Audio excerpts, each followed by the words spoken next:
Morning and a warm welcome to you all. Myself Akshita, your host for today. Our today's topic will be regulation and voluntary standards towards coexistence, which shall be taken by Mr. Anil Jori. He shall be covering the topics such as international scenarios in regulations, product and services, role of voluntary standards, can regulators consider voluntary certification? What do voluntary certification means? Followed up by the question and answer section.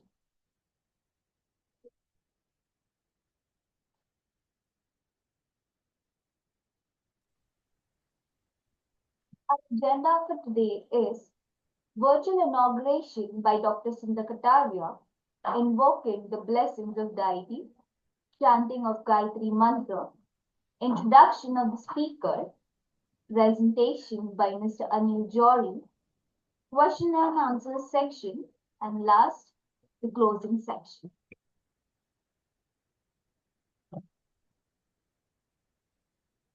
Sadgun Sam. Sadgun Sam is conceived and led by Dr. Sundar Kataria, driven with a mission to elevate the quality, safety, and environmental awareness levels of industry. Sadgun Sam is a series of educative, informative events aiming to illuminate professionals on possible solutions to current issues of industry and economy.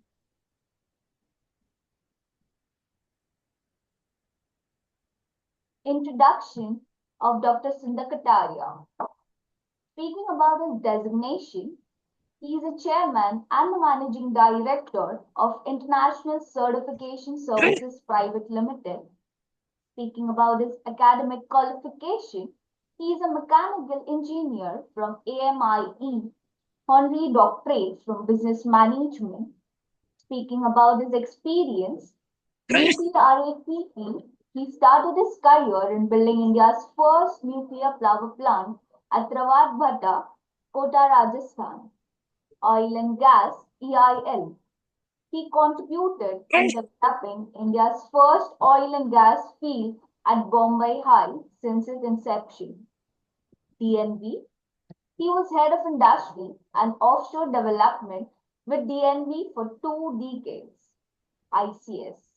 He is the founder of first Indian confirmatory assessment and inspection body known as International Certification Services Private Limited, which is a provider of a total quality solution under single umbrella with wide spectrum of services. His achievements and award: Lifetime Achievement Award of NACE Corcon, received several national and international awards. Now I request Dr. Sundar Kataria to virtually inaugurate the section.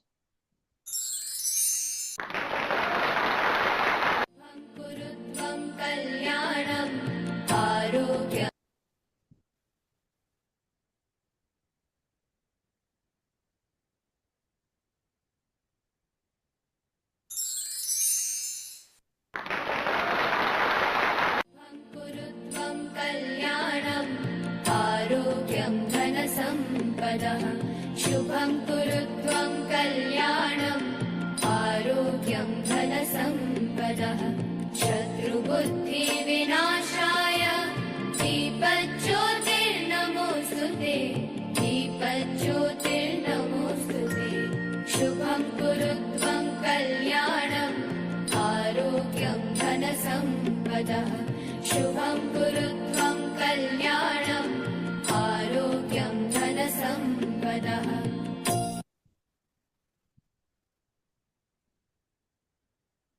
Join us for the recitation of the Gayatri Mantra.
Introduction of the keynote speaker, Mr. Anil Johri. Speaking about Mr. Anil Johri, about his designation and organization, he is a former CEO of National Accreditation Board for Certification Bodies, NABCB. Speaking about his academic qualification, he has done MTech from IIT Kanpur. Speaking about his areas of specialization and experience, 45 plus years of experience in the field of quality, standards, certification, and accreditation, having worked earlier in the Bureau of Indian Standards, the National Standards Body, and the Export Inspection Council. Post-retirement, engaged by number of ABS, ESP for capacity building like ANAB, UAF, AS, ASI, SLAB, OZAKK, has been IAF and APAC evaluator, has been resource for international bodies like WTO, UNFCCC. Over to you, sir.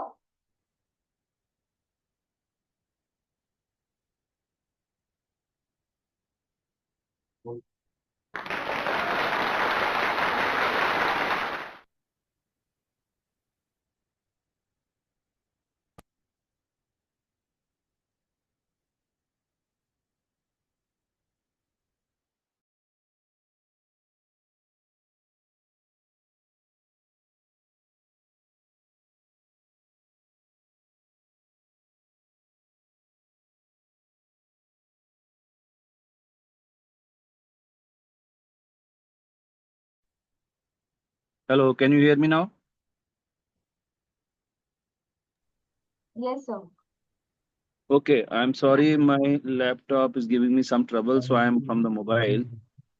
Can you, uh, you know, share my presentation Sure, sir. until? Sure. Sure, sir.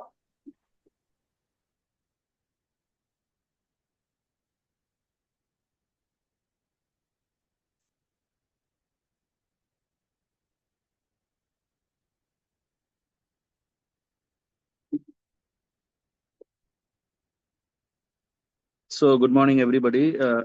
Thank you, ICS, Mr. Kataria and his team for inviting me to make a presentation. Once a year, I think he confers this privilege on me that I can speak to the audience in his program, which I am quite amazed the way it is going on every Saturday.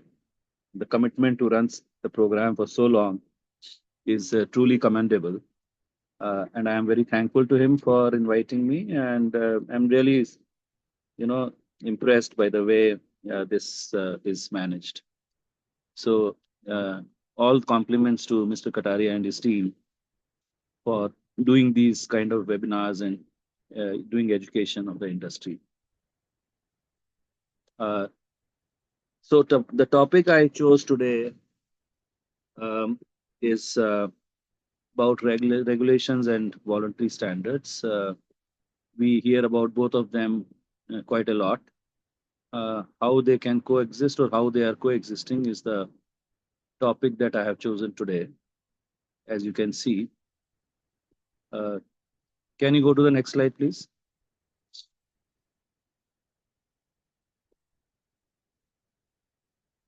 So, standardization has been around from time immemorial. Making standards, if you think making standards began in this year or that year, let us remember that even human form is a standardization, even animal form is a standardization, even language is a standardization. When I say something in English, you understand, or when I say something in Hindi, you understand similarly. So, standardization has been around, I would say, from time immemorial. It's uh, regulations and certifications, which are a modern day tool, modern day necessity in a way. Regulations are needed when there are issues relating to, especially of health or safety. There can be others, but primarily health and safety. And these are legally mandated by the government. Government makes it compulsory that certain things, certain products, or certain services Recording in have to progress. meet certain standards. Okay, I'm able to join from.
Sorry, my laptop went off again. I'm back on my mobile. Okay. So let's go to the next slide.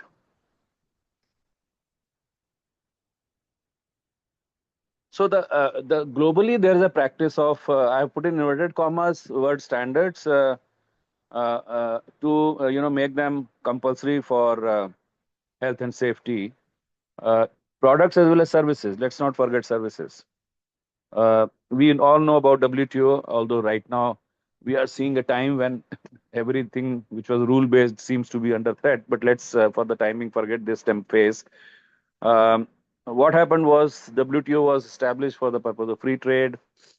You bring down tariffs, you bring down quantitative restrictions, and while you can have regulations for products and services, they should follow. The intention was that they should follow international standards so that trade is freer. But because of this bringing down tariff, which seems to be the obvious way of restricting trade, and we are seeing it right now, how the war is tariff war is going on.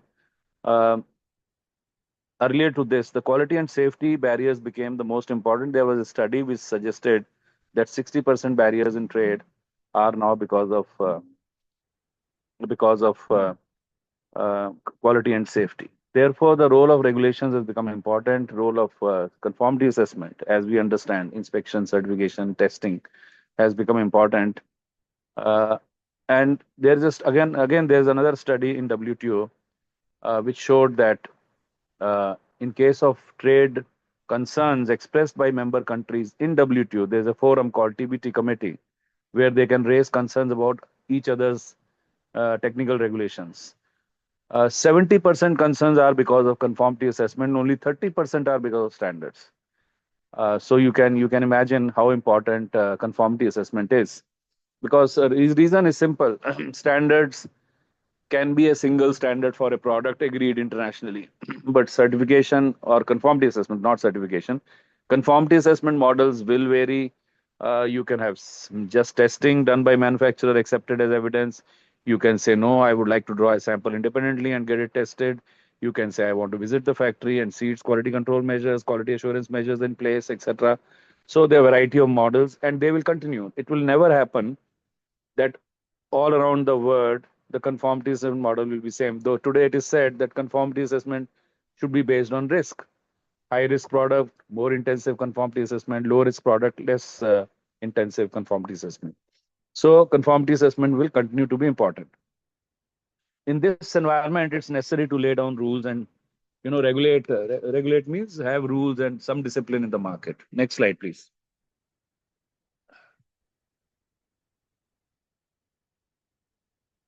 Next slide. So these rules are being laid down through WTO agreement. There are a number of them, but there are two of them which, as technical people, should be important to us. One is called the Agreement on Technical Barriers to Trade, in short, TBT agreement. The other is called Agreement on Sanitary and Phytosanitary Measures, in short, SPS agreement. SPS agreement applies to animal, plant, and human health only. So food trade is covered, food safety is covered under SPS agreement. So you can say that food is covered under SPS agreement, food or plant-based plants. Uh, rest of the products are all covered under TBT agreement. And that there are grounds written in the TBT agreement. There are grounds written for regulation, and these grounds are health. Understood? Health, drugs are regulated, medical devices are regulated. That is because of health. Safety, electric equipment, electric iron, geysers, all these are expected to be regulated because of safety. Environment, we can all understand environmental regulations, including chemicals are regulated because of environment. Lead content in paint is regulated because of environment. Deceptive trade practices, way back in 80s, when government brought in compulsory BIS certification of cement, that was because there was too much of adulteration. So that was deceptive trade practice. Today, if government is bringing in mandatory hallmarking, that is also because of deceptive trade practices, because the adulteration of gold. Certainly, gold doesn't have a health issue or a safety issue or an environment issue. Uh, then even national security, some of the telecom equipment, the chips are coming from outside, whether they're capturing our data, is it getting transferred somewhere, is it a concern for national security? So there will be some products regulated on account of national security. But as you see, I have said such as in red, because that this one has to be very careful reading agreements and standards. Each word has a meaning. So such as implies that these are not the only five grounds. These are examples of five grounds mentioned there, but they can be more grounds later on. And today, indeed, there are grounds like sustainability, like climate action, like energy efficiency, which are being used to bring in regulation of goods. Please remember, TBT agreement and SP agreement are specifically for products or goods. So more grounds are being used today. Next slide, please. Similarly, in services, there is an agreement called General Agreement on Trade in Services called GATS. It has also given grounds for regulation. It has given two additional grounds for regulation. Privacy of data. So you are seeing today in India, the DPDP Act and the rules are being framed, and we are on the way to having this. In Europe, it has been around for quite some time. GDPR, many of you would know. And public order and morals. So there is a huge, discretion with the government to bring in regulations because of services, because of public order and morals. The GATS also recognizes something called domestic regulation. It mentions technical standards. So there can be standards for services, adventure services, ropeways, that's a service. We need standards. We need them to be regulated for because of safety. It talks about licensing. Licensing will normally mean regulatory approval. A licensing for a drug factory, for example. Same thing applies to licensing in the services. Licensing for hospitals, licensing for path labs. Uh, it mentions certification, it mentions authorization also. There are various words used.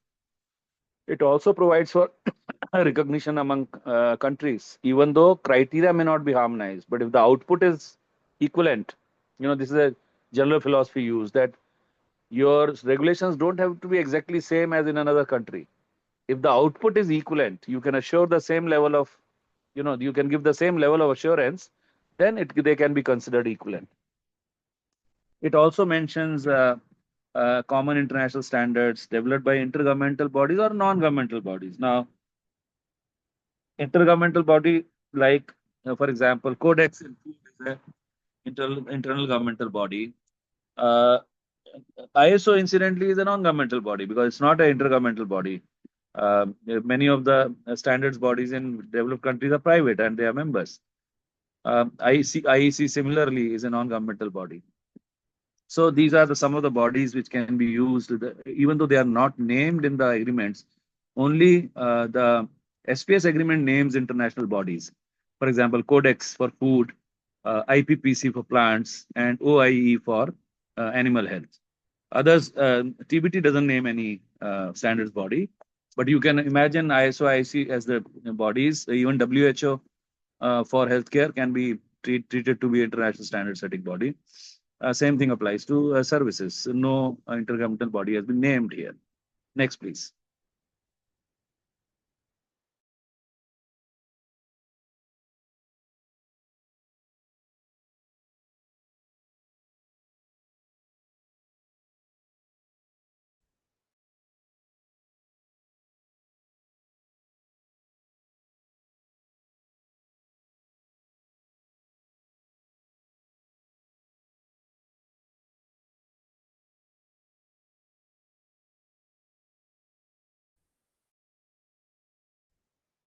Them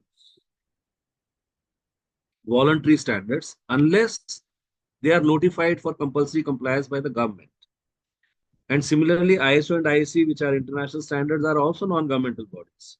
So in a way, you can say their standards are also private standards, because they are not governmental. So if you are in a voluntary sector, if you are looking for voluntary standard, the best place to go is to go to the website of the your national standards body. Uh, in India, of course, it's BIS. And many standards bodies in the developing economies also provide certification services. BIS does a huge certification program. So do in our neighborhood, in Sri Lanka, in Bangladesh, in Bhutan, in Nepal, the standards bodies are providing certification service. So they do in Africa also.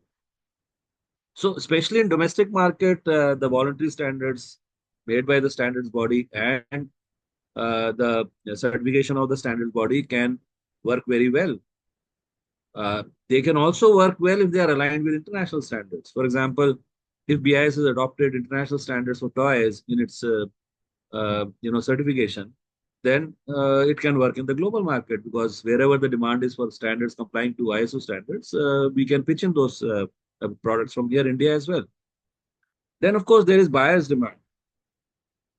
And most of the management system standards like 9001, 14001, nobody has legislated them except 13485 on medical devices, which is finding mention in the regulation. And maybe to some extent 27001 on information security. But you will not find ISO 9000 referenced in regulations. It is the most certified standards around the world. Yet, it is not by regulation, it's by market demand. Then there are industry standards and private schemes like IATF 16949 in auto sector, AS 9100 in aerospace, steel 9000 telecom. So all these are made by private stakeholders outside the governments. Oh, what happened now?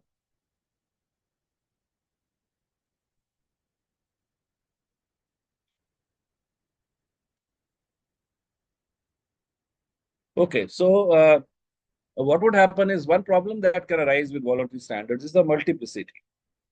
We must all recognize that in every country there will be a regulation, there will be a single regulation, there normally would be a single regulator. If you remember, in India earlier, food was regulated by a number of ministries. Health was having PFA, milk and milk products order was in Department of Animal Husbandry, fruits and vegetables order was in Ministry of Food, oil related, edible oil related order was in Ministry of Civil Supplies. All that was merged into a single act called Food Safety and Standards Act. So normally there would be a single regulator and a single regulation in it. But voluntary standards anybody can make. It's not that only national standards body can make voluntary standards. Anybody can make voluntary standards, and therefore there will be multiplicity. If not today, tomorrow there will be multiplicity. But the schemes will be similar. For example, if food safety is a subject of voluntary standards, how many how many of the standards, how much the standards can differ between a FSSC 22000 or a BRCGS or an SQF or an IFS. Food safety, everybody recognizes that Codex standards are the basis. So everybody will have HACCP included in that, the GMP, GHP included in that. How much different they can be? Maybe 80 to 85%. Similarly, information security, if we have 27001 as a basis, how much different the private standards can be? But multiplicity of standards and certification means more cost to the businesses. I remember listening to one food manufacturer, I think it was New Zealand, he said, how many days I spend on audit? I mean, out of 365 days, am I going to spend 200 days on audits, multiple audits? So this problem will arise sooner or later when there are multiple standards.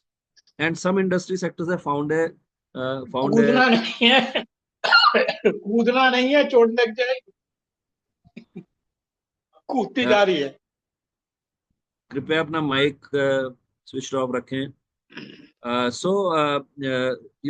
There will be multiplicity and there will be a burden on the industry. Cost of compliance will increase, and the industry at some point of time will say, "What nonsense is this? I need better than this." So, what would happen is, and it is happening already, that there will be some kind of endorsement or benchmarking system. For example, in food, GFSI, the Global Food Safety Initiative, is now doing benchmarking of schemes.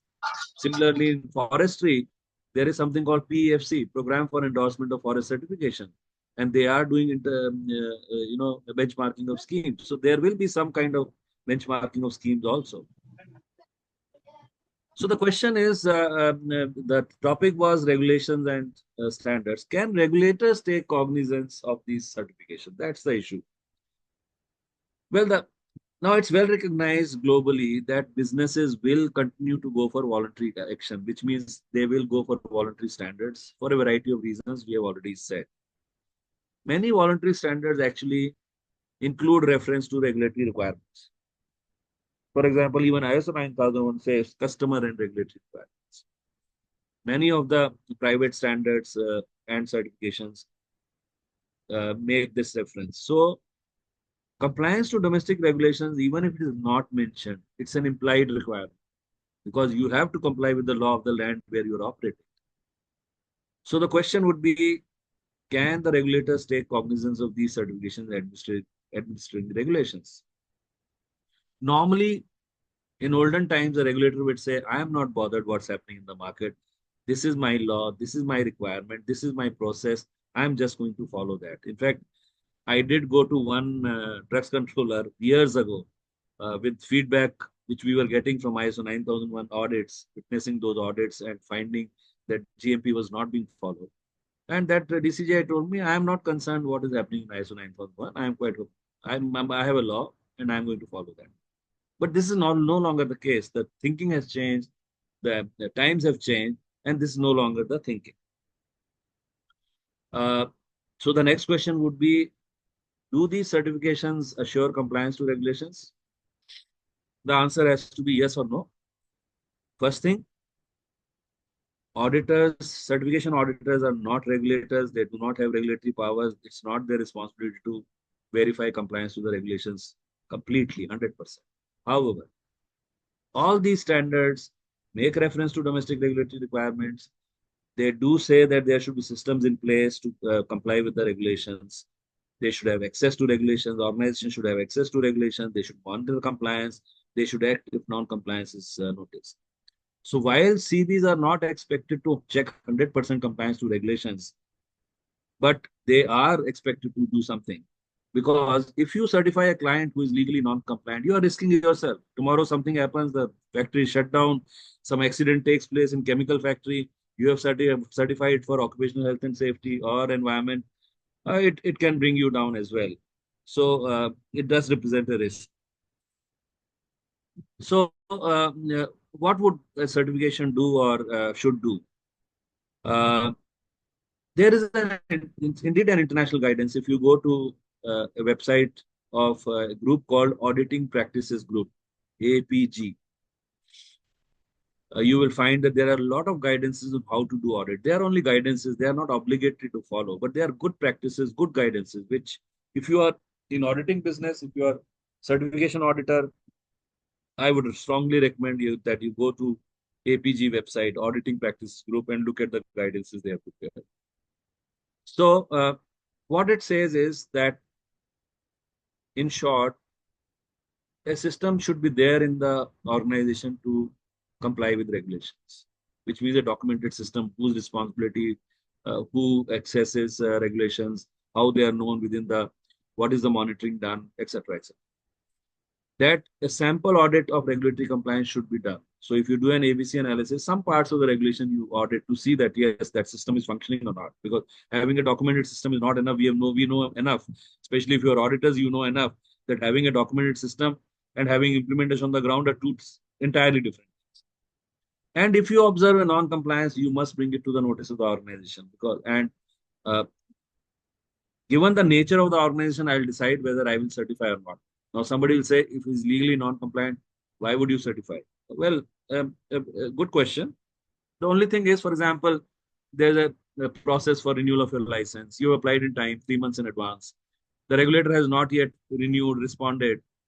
One would imagine it's a matter of routine process. It will happen. So one would probably go and certify, unless you have been told not to produce after such and such date. So there can be situations where even if there's technically a legal non-compliance, you could still certify.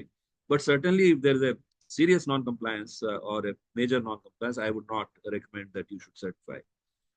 So, if properly audited, and that's a crucial point, if properly audited,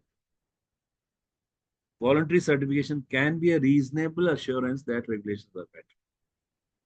That is how voluntary certifications would be seen by regulators. In fact, if you see the European approach, they actually publish regulations. They also publish a list of recognized harmonized standards, normally EU standards, EN standards, European standards. And compliance to those standards is deemed to be compliance to regulations. So some approach is being used in EU. Because you might think that as a regulator, that if somebody is complying to certain regulations which have direct or implied compliance to regulations, and it's being, even on a sampling basis, it's being seen, then it represents lower risk to me as a regulator. And for a business, it's like an evidence of due diligence, that I have done due diligence before I apply to a regulator for license. I've done a third party audit or third party certification, and then I go. So I've done my due diligence as well. What is regulators' mindset? Why would regulator? How would regulator look at all this? First thing is, his interest should be in effective regulation. Secondly, globally there's a movement away from regulator does it all. If you remember, under PFA Act, it was government inspector, government lab, everything was governmental. In Food Authorities Act, now we are notified labs, private labs have been notified agencies. And this is not that India has initiated this. This is a model which is globally now growing, that regulators are using external help. They expect support from other professional bodies, accreditation bodies, certification bodies, inspection bodies, labs. And also there's more and more talk now, and now it's, I think, embedded everywhere. Risk-based audit, risk-based, every organization is being told that your approach should be risk-based. And voluntary certifications, voluntary standards can be seen to reduce risk for the regulator. But to have confidence in voluntary certifications, you need to be sure about that the third party certification is robust, and what does it contain, how good it is. This is very important from a regulator's perspective, for regulators to have confidence in third. Now, in one area, the codex, which is for food, has actually shown the way. As you know, food sector is one of the major areas where private standards are operating. DRCGS, FSSC 20,000, IAFS, SQF. Even when I was in Quality Council of India as CEO and ABCB, I did make a private you can say a voluntary, it's not private, certification scheme called India HACCP. So even we have one. Codex recognize that they exist in the market and they may represent some use to the regulators, and went ahead and actually developed a guidance. In fact, I attended a meeting of this task force way back in 2017 in Chile, and they have brought out this document. Uh, it's a good document for anyone who's interested in how regulators should use third party, should read this. Principles and guidelines for the assessment and use of voluntary third party assurance programs. principles and guidance for assessment and use. So you need to assess the third party program as a regulator and then use it. And there are certain criteria given in the document. I'm not going to speak in detail about the document, but there are certain principles given, certain criteria given in the document for you to follow as a regulator. Now, incidentally, I have reproduced an extract from licensing regulations which were issued in 2011. Mind you, in 2011, this codex document is only 2021, 10 years later. But this provision says, as you can see, if a food business operator having valid certificate of an accredited food safety auditor or from an agency accredited by Food Authority or any other organization notified by Food Authority for this purpose will not be normally required to be inspected before renewal of license. So a provision for recognizing voluntary certification in our licensing regulation exists since 2011, and I have been aware of this. But unfortunately, Food Authority has not really systematized this option and made use of this option uh, till now. Otherwise, there should have been a process written down following this regulation, how to recognize agencies, which certifications to recognize, etc. But today, if you look at this codex guidance, if it is used, then it can be done now, if not earlier. But the issue would be, given the experience that I have of the market and many of you have, certifications have to be trustworthy. Are they trustworthy? That is an issue in the huge issue in the global market, I can assure you. Even carbon credits, we are seeing issues. We are seeing greenwashing. So there is an issue in the market about how credible these third party certifications are, the quality of the certification as well as the ethics. Ethics is without audit certificates being issued in 2 days, etc., etc. Uh, my that's one major issue. The ethics is one major issue. Quality of certification is another. So, in my experience, CBs have not been paying too much attention to regulatory requirements. In fact, sometimes I get a feeling that the management systems auditors think regulatory requirements is none of their business. I don't think in the market the accreditation body oversight is also strong on this core at least. Otherwise, it should not be happening that accredited bodies under a formal system of national accreditation bodies or other accreditation bodies which are member of IAF, International Accreditation Forum, still go ahead and issue certificates without audit. I recently was privy to an investigation where somebody, some smart aleck, actually got issued certificates with the address of Amitabh Bachchan. Can you beat it? And he got it issued not from one certification body, but from a number of certification bodies. And then he complained. So that's really bad. So both CBs and ABs have to be really tough, have to really put their act together.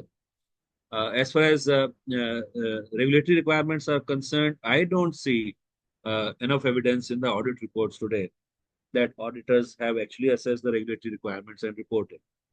Uh, uh, Ideally, of course, if regulators are using third party, they ought to prescribe requirements. My advice to regulators would be they ought to prescribe requirements even for ABs and also CBs. They should have some more stringent requirements given the situation. In fact, right now I am chairing a working group in Ministry of Ayush, and we are going to give a mark to Ayush products and services which meet global standards. And global standards could be ISO 9001, could be ISO 7101 on healthcare. And we are going to write some requirements even for ABs because we can't just simply let 9,000 certificates be sold in the market and be presented to the government for grant of a mark as compliant to global standards. So let's see how this initiative comes out. By the end of this month, we'll have probably written down requirements. So coming to the end of this presentation, I would say that regulations and voluntary standards and certifications are a reality in the market. We can't wish it away. We should be ready for it. And they should learn to coexist. If they are not coexisting today, they should learn to coexist. Regulators have to view voluntary certifications as support to better compliance to regulations. Because if I am a third party is looking at regulations, and even if not 100%, a sample audit also. And it's looking at, certainly it's looking at system is in place, whether it's being practiced as well or not is another matter, but system is in place, then it should assure better compliance to regulations. For example, I remember when an NABH accreditation came out for hospitals, and the hospitals wanted that uh, desperately because they wanted to showcase their world-class facilities. One of the requirements in NABH accreditation was that they should have an NOC from fire safety department, and they had to actually then go for fire safety measures and get an NOC for fire safety. Many of them are operating without an NOC. So it does improve when appropriately implemented. Accreditation, as it's called in services, and certification in products, it does improve compliance to the regulations. That's what regulators takeaway for regulators should be, that yes, this can improve compliance, it can represent less risk to me, I can take cognizance of third party certifications. Voluntary standards and certification owners and the bodies and the accreditation bodies, they need to address the concerns the regulators would have about the robustness and credibility of voluntary certifications, if they are to be considered as deemed compliance or even low risk entities. They have to make their process stringent, etc., and have sufficient oversight to make sure that the voluntary certification is credible. If we can do that, it's a hard task given the situation in the market, but if we can do that, it's a win-win for all the stakeholders. With that, I'll end my presentation. I think the time is 12:05, so we have enough time for questions. I'm happy to take any questions, any clarifications anybody wants. Please go ahead and ask. Thank you very much. Thank you so much, sir, for the presentation. So we are open for the discussion. So any questions? So person who are having any doubts, so can unmute themselves. Are there any questions in the chat box? Let me just see. Yeah, there are. Somebody asked, how do environmental regulations, voluntary sustainability initiatives like organic farming will help reduce the ecological footprint of the food industry? How strong governance practices help navigate the overlap and divergence between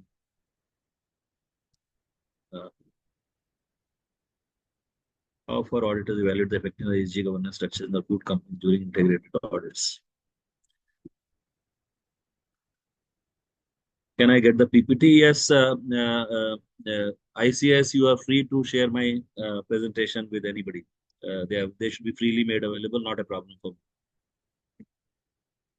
Well, the questions are slightly more technical. I am not a food safety specialist nor an organic expert, but certainly, I mean, I'll go backwards. ESG has only come now. Certification in food have been going on. I don't think today there is a direct integration of ESG with the integrated audits. But if you look at ESG and the parameters which are needed, and you require third-party evidence, so many of those parameters, the third-party evidence will be in terms of ISO 9001 or ISO 14001 or food safety, uh, uh, even in environment, even in social certifications are there around. Like you have named FSSC 22,000, there is something called FSSC 24,000 on social management systems. Even climate action, if you want to show your emissions, you want to show a project, we are using third-party BVPs. So all this action after ESG reporting requires some action before you report. That action is in terms of taking certain measures within your organization and presenting evidence, having evidence to back up those what you report, and that evidence can come from voluntary certification anyway.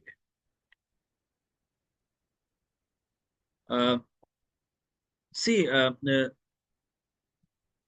mean, overlap between or divergence between ESG regulations and voluntary standards. Well, regulation is a regulation. It has to be followed. It prevails over any voluntary standard. So, if voluntary standards say something and law says something else, the law prevails. It's a very simple position. But as I said, the law for ESG requires you to report certain actions. It requires you to report on climate action, on environmental action, on social actions. The evidence for those actions, private voluntary standards and certification will represent and can represent uh, uh, uh, what you say evidence of those actions. So therefore, they will support the ESG reporting as well. That sense. Organic farming help reduce ecological footprint of the food industry. Well, there are certainly organic farming helps. No use of pesticides certainly should help in promoting the environmental friendliness. And there are a whole lot of sustainability standards on food also. There is something called Marine Stewardship Council, something called Aquaculture Stewardship Council, something called Roundtable on Sustainable Palm Oil. A whole lot of sustainability standards are there. So there are standards which promote sustainability. So organic certainly would promote sustainability. Uh,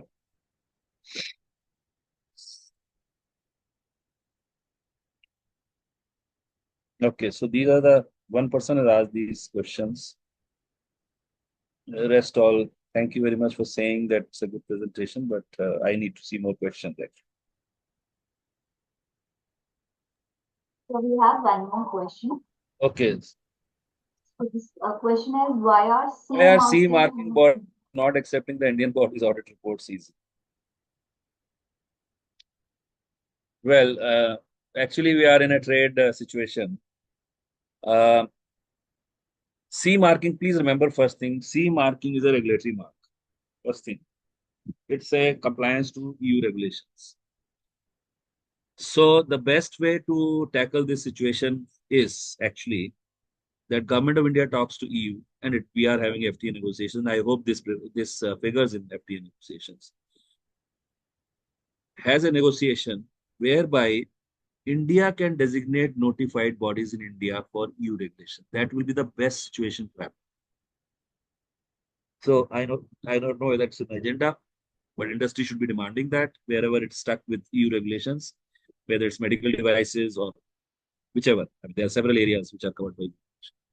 So best thing that can happen is a government to government agreement whereby government of India designates local bodies as notified bodies which EU accepts. And this is already happening in a couple of countries. I think EU has an agreement with Australia to this effect, and maybe some one or two more agreements on this effect.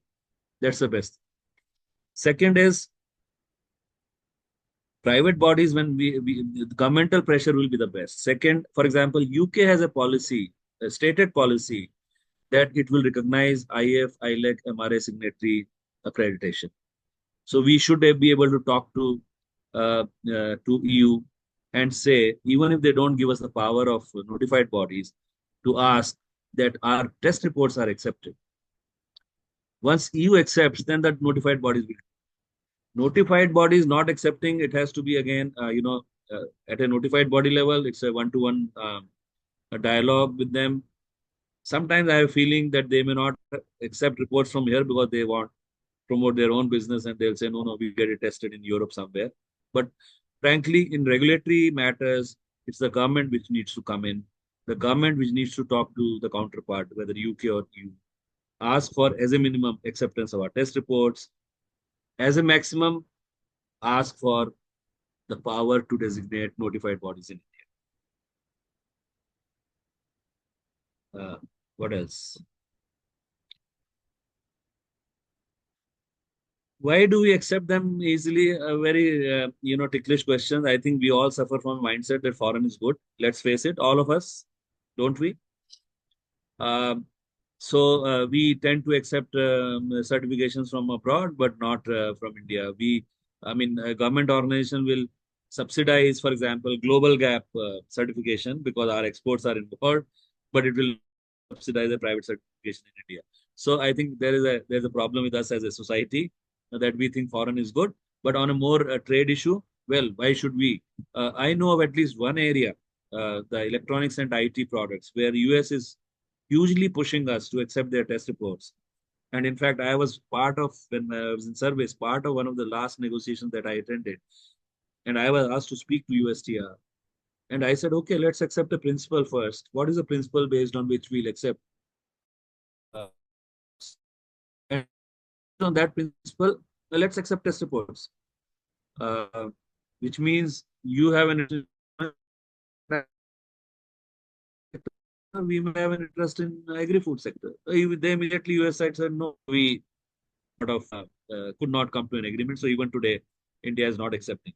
Yes, it's a trade issue. It should be handled accordingly. But we should realize, for example, we are dependent on certain things. So it depends on sector to sector. We are dependent on medical devices. We can't possibly become so strict in medical devices that nothing comes in. So there has to be balance. There has to be what is our national interest. Keeping all that in view, yes. But in general, I would say if a particular government is not accepting our accreditation, our certification, our test reports, we should do the same in general. Why government GEM portal not validate or verify the certification from foreign CP bodies? See, if somebody has regulatory approval in any country, any factory, he would have his name would figure in public domain, certainly. So if somebody is claiming that he's approved by EU or US FDA, his name should figure in public domain somewhere. It can be verified. And for ISO certificates which are voluntary, this is only about regulations, voluntary. Now there's a global directory, IF Cert Search. You can go to that directory and verify whether your certificate is figuring there or not. If it's not figuring, it's not genuine. I would say that. So there is a database. Whether GEM portal is doing it or not, just accepting from foreign CBs, this is a question I am not able to answer, but I can certainly pass on a message to GEM. I know some people there.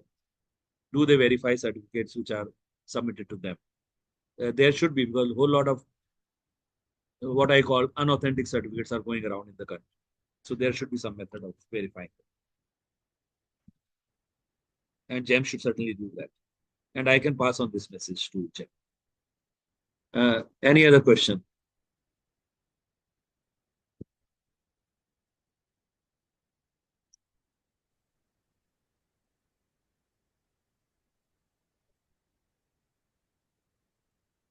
Please feel free to unmute yourself and ask a question if you have any. I am happy to answer questions.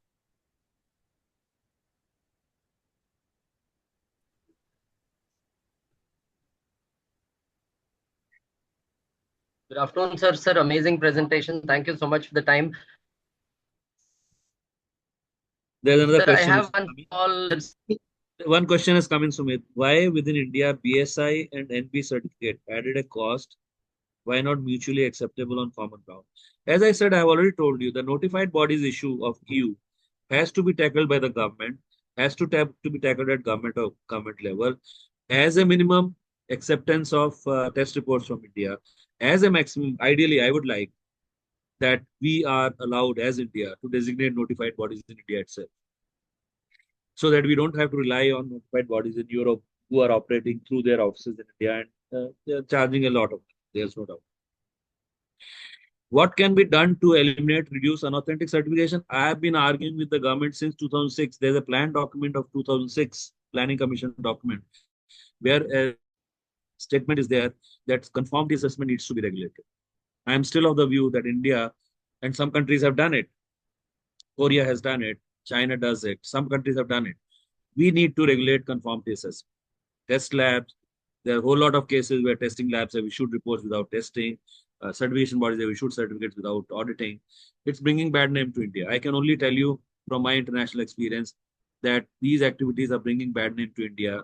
And India is regarded as high risk by many accreditation bodies, many scheme owners around the world.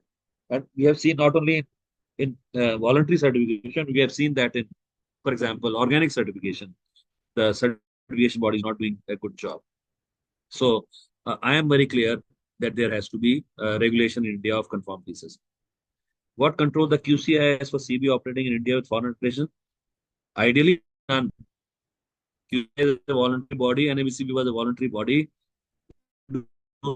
Nothing against CB, which is accredited by a foreign body. All it can do, and which I did many times, talk to the foreign accreditation body, arrive at an agreement, have joint assessment so that you also have some say, or they utilize, for example, UCAS was utilizing NABCB for its assessments. DAX was utilizing NABCB for its assessments.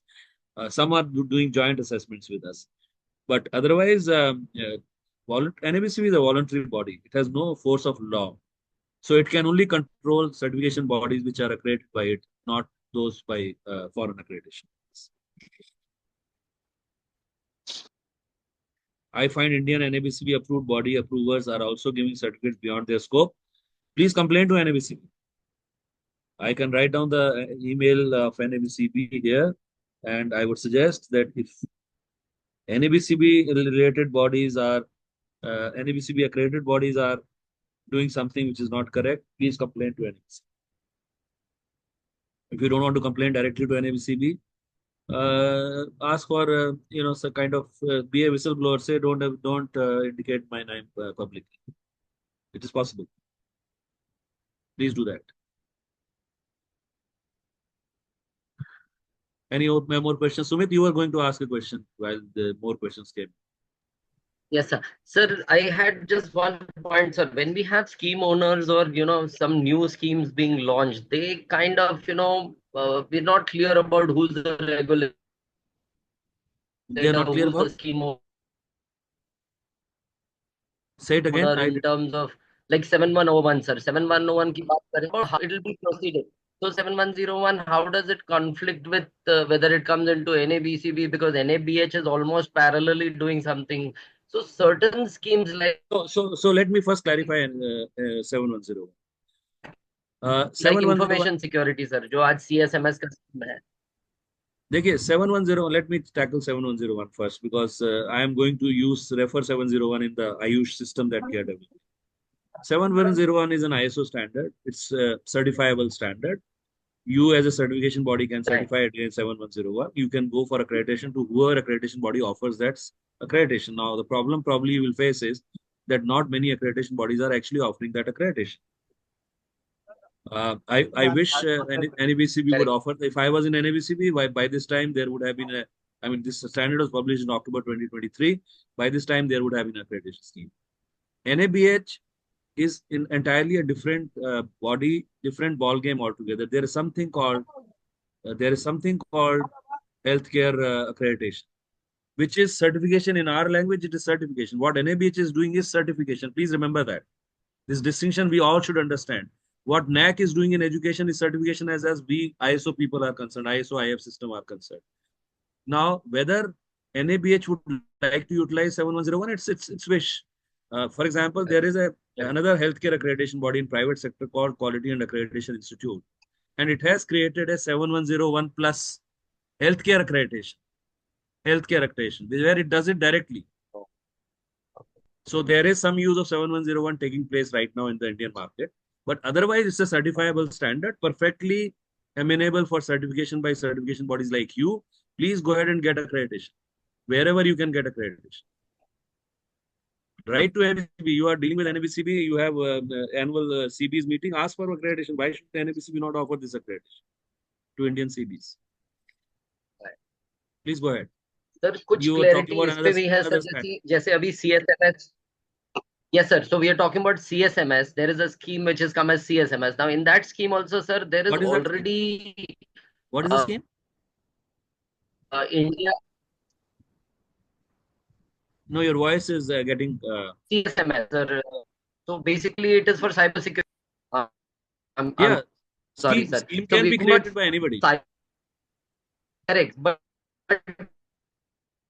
your voice cyber security in India, when you government. I have a bad connection. I'll just type it out, sir. I'll type it out by the time some other answer comes. Yeah, sure. Please go ahead. Any other questions, please? In the chat box, you can write down if you have a question.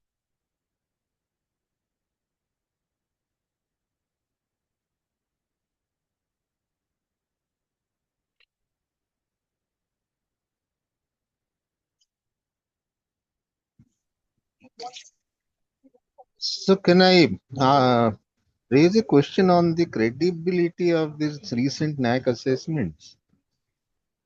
I mean, I'm not the one to answer the assessment. Yeah. I knew you would say so, but I mean, unfortunately, it has come in for a lot of questioning, and you Well, know, integrity is an issue not only with NAC. Integrity is issue in our society. Let's be, frank enough to admit that everybody who gets into position of power is prone to use that power uh, and become corrupt. So let's not be holier than thou. The fact is, we have a problem.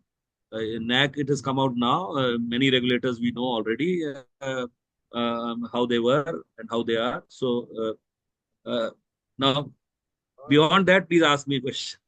yeah, it's okay, sir, because actually, we had a lot of faith in these various ratings given by NAC, and suddenly this faith got shattered. I mean, that's what bugged Well, me yes, at one that's point. true. That is the situation of Indian certification bodies as well. I can assure you. I had to talk to Jazans way back. I remember 2016. We invited Jazan's chief in India. I spent a day with him, explained to him the problems we were facing. Why I will tell you why the reasoning. There were a number of times when I was, sent certificates from foreign lands asking me whether this certificate is genuine, valid or not. Invariably, those certificates carried Jazan's logo. Invariably. So I would refer them to Jazan and tell them, you please respond to the person who is asking me. Somebody from Brazil, somebody from Europe. And Jazan invariably would come back to me to say that these certificates do not appear in our database, which meant that certification bodies were accredited by Jazans, were issuing certificates but not reporting to JASETs. So you issue 100 certificates, you report only 40. There might be a reason for it. Either you're doing unethical certification or you're trying to avoid per certification fee. You have to go $40 or $50 per certificate. You're trying to avoid that. So then I had to tell the JASET's chief, does that not indicate a problem for you? Then you have a problem at hand. That whenever I ask you this certificate, you say not on our database. So he understood, he went back, and then we saw a spate of cancellations by Jazens. I think about 15 certification bodies. Later on, Jazens put it on its website that it doesn't entertain any more applications from India. So we have brought down Indian image outside. Let me be very frank about it. I'm sorry to say the certification bodies have done so. Uh, they have brought down the image of India outside. I work with, for example, with ASI, an accreditation body. There's no Indian certification body there. I'm trying that somebody should be there. When I went to UNFCC, there was no Indian DOE validation verification body. I persuaded some to go in there. Now there are a lot of them. But ethics is one thing that we should be uncompromised. Well, NABCB should promote awareness about accreditation. Absolutely, yes. Why not? Now, 5.5 years, I have not been in NABCB. I can't say anything about what NABCB is doing or not doing. But I can only tell you that when I became CEO, I did put aside money for industry program and even consumer programs. There was a budget set aside for conducting a certain number of industry programs. I think once a month at least. We did programs with FICCI, with Engineering Export Promotion Council, with local associations. I remember going to Udaipur, I remember going to Aurangabad, I remember going to Pune. We did in Bangalore, we did in Chennai. Yes, very much so. But it's question again of resources. NABCB will remain a very small accreditation body with small income, so it has to have that kind of resources to carry out these programs.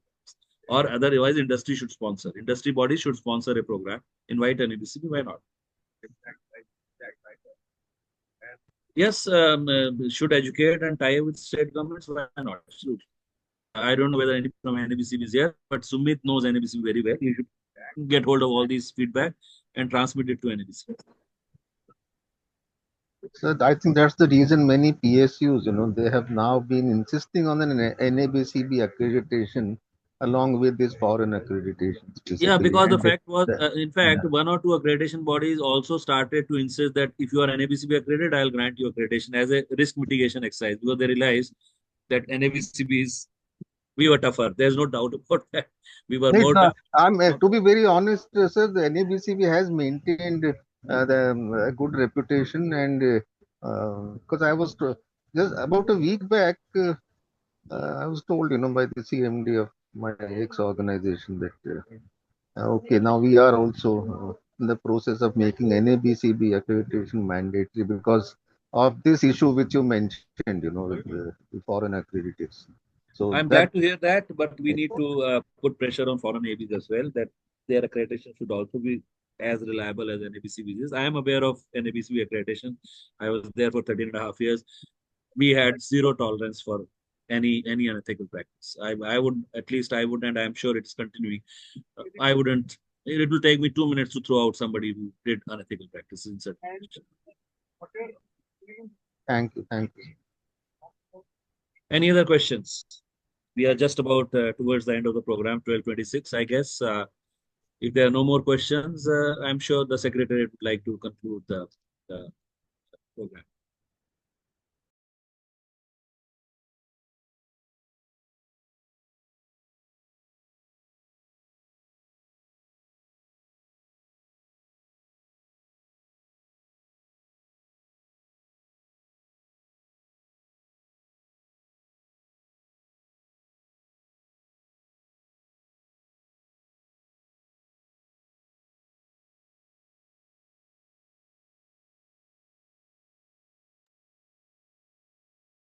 Thank you so much, sir, for such an informative presentation, and the discussion was also very good enough.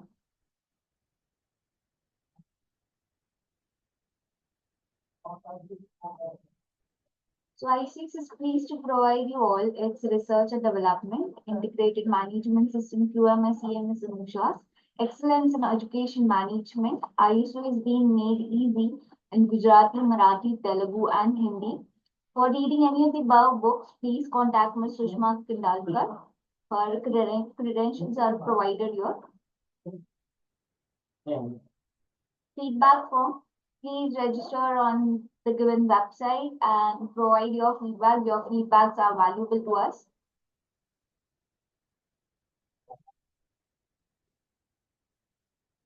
Thank you so much for all the participants. Thank you.